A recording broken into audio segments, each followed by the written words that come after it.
kasih-Mu yang sungguh besar. Shalom, selamat pagi, selamat berjumpa melalui renungan firman Tuhan pada pagi hari ini, edisi Rabu 12 Mei 2021. Karena itu mari buka hati mendengarkan suara Tuhan lewat firman-Nya. Mari berdoa. Bapa di sorga, kami bersyukur pagi ini kami bangun dengan selamat. Dan kami akan melanjutkan aktivitas dan kegiatan hari ini. Tetapi sebelumnya kami akan membaca merenungkan firman-Mu. Roh Kudus-Mu menuntun kami, supaya kami dimampukan memahami dan mengerti arti dan makna firman-Mu. Karena itu berbicaralah kepada kami semua melalui firman-Mu. Ampuni dosa kami berdoa dalam nama Tuhan Yesus Kristus, firman yang hidup. Amin. Saudara-saudara yang dikasihi Tuhan, pagi ini saya siapkan firman Tuhan dari Yakobus pasal 4 ayat 6 sampai ayatnya yang ke-8. Yakobus pasal 4 ayat 6 sampai ayat 8, firman Tuhan berbunyi demikian. Tetapi kasih karunia yang dianugerahkannya kepada kita lebih besar daripada itu. Karena itu ia katakan, Allah menentang orang yang congkak, tetapi mengasihi orang yang rendah hati. Karena itu tunduklah kepada Allah, dan lawanlah iblis, maka ia akan lari daripadamu. Mendekatlah kepada Allah, dan ia akan mendekat kepadamu. Tahirkanlah tanganmu, hai kamu orang-orang berdosa, dan sucikanlah hatimu, hai kamu yang mendua hati. Demikian firman Tuhan yang berbahagia setiap orang yang mendengarkan firman Allah dan memelihara dalam hidupnya. Saudara-saudara, pagi ini saya siapkan tema untuk kita renungkan. Tidak ada kasih yang lebih besar. Seorang penulis bernama Meyer, suatu waktu dia menceritakan rahasia hidupnya kepada seorang temannya. Dia mengatakan demikian. Menurut perasaan saya diterima semua orang dalam lingkungan di mana saya berada. Tetapi dalam rumah tangga saya merasa tidak diterima. Lalu dia katakan lagi, pernikahan tanpa cinta, itulah yang melukai hati saya. Tidak hanya berhenti sampai pada curhatan itu, saudara-saudara. Meyer melanjutkan rahasia hidupnya, dia mengatakan kepada temannya. Tetapi saya percaya, di tengah-tengah luka hati itu, saya disiapkan untuk membagi kasih bagi orang lain, memberikan penguatan, dan secara khusus mendampingi istri saya di akhir hayat hidupnya. Saudara-saudara yang dikasihi Tuhan, firman Tuhan yang kita renungkan pada pagi hari ini menjelaskan bahwa kasih Allah itu lebih besar dari kasih yang dipikirkan oleh manusia. Karena itu Allah membenci orang yang congkak hatinya. Bahkan pada ayatnya yang ke-7, kita diajar, tunduklah kepada Allah, maka iblis akan lari.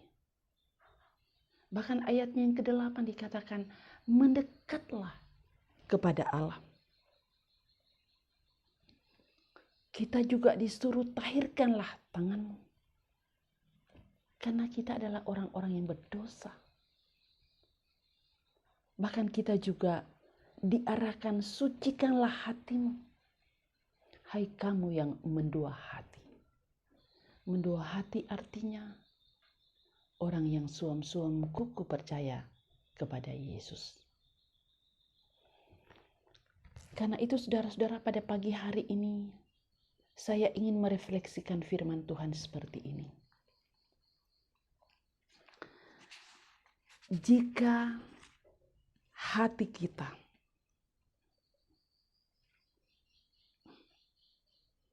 merasa tidak dipedulikan oleh orang-orang yang ada di sekitar kita, maka kasih Allah yang besar mengajarkan kepada kita, jangan mencari kasih dengan menjadi sahabat dunia. Lebih baik berikan hatimu untuk mengenal dan mengasihi Allah. Biarkan Allah memenuhi keinginanmu, kehendak hatimu untuk mendapatkan kasih dan perhatian dari Allah.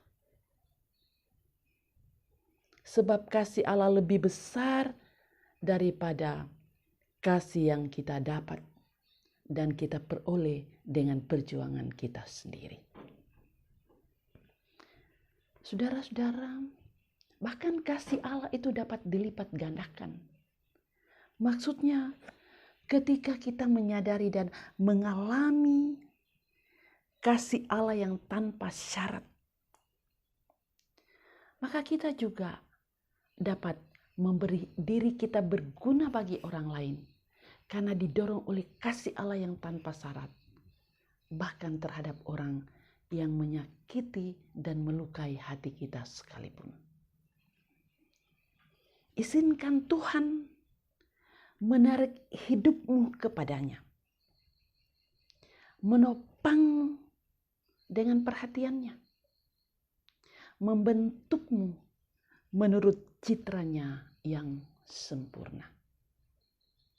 Saudara-saudara, tidak ada kasih yang lebih besar selain kasih Allah. Karena itu apalagi yang kita ragukan, mari bawa hidup ini kepada Tuhan. Ingat, tidak ada satu orang pun yang berada di luar jangkauan kasih Allah. Amin. Mari berdoa. Bapa di sorga, kami bersyukur pagi ini bangun dan selamat dan memulai aktivitas kami dengan membaca merenungkan firman-Mu. Jadikan kami pendengar dan pelaku-pelaku firman Tuhan, supaya kami hidup di dalam kasih Allah dan kasih Allah membentuk kami untuk berarti dalam menjalani hidup ini. Tidak hanya bagi diri tetapi bagi sesama, dan untuk hormat kemuliaan bagi nama Tuhan. Diberkati umat-Mu dalam beraktivitas hari ini, jemaat Tuhan di sini. Yang sakit Tuhan pulihkan, yang bergumul angkat beban-beban pergumulan, yang bersuka cita karena berkat-berkat Tuhan, karena ketambahan usia atau usia pernikahan, disempurnakan sukacita mereka. Berdoa untuk umat-Mu di seluruh muka bumi dalam persiapan untuk memperingati kenaikan Tuhan Yesus ke surga. Biarlah semuanya semakin membuat kami menikmati kasih Tuhan yang luar biasa. Berkati majelis gereja-Mu di sini dalam mempersiapkan pelayanan. Berdoa untuk bangsa, negara, pemerintah dari pusat sampai ke daerah, aparatur sipil negara, para dokter, para medis, para TNI Polri. Pakai dalam mengangkat tugas tanggung jawab di bumi Indonesia yang kami cintai. Kemelut berbangsa kami serahkan kepadamu, termasuk pemutusan rantai COVID-19. Berdoa untuk saudara-saudara kami yang mempersiapkan diri untuk merayakan Idul Fitri. Kasih karunia Tuhan memberkati dan menyertai mereka. Seluruh hidup kami hari ini kami serahkan kepada Tuhan. Bersama-Mu kami aman. Bapa di sorga, ampuni dosa kami. Kami berdoa bersyukur dalam nama Tuhan Yesus. Amin. Saudara-saudara yang dikasihi Tuhan, demikian renungan firman Tuhan pada pagi hari ini. Salam sehat, salam tangguh. Tuhan Yesus memberkati kita semua dan shalom. Terima kasih Tuhan.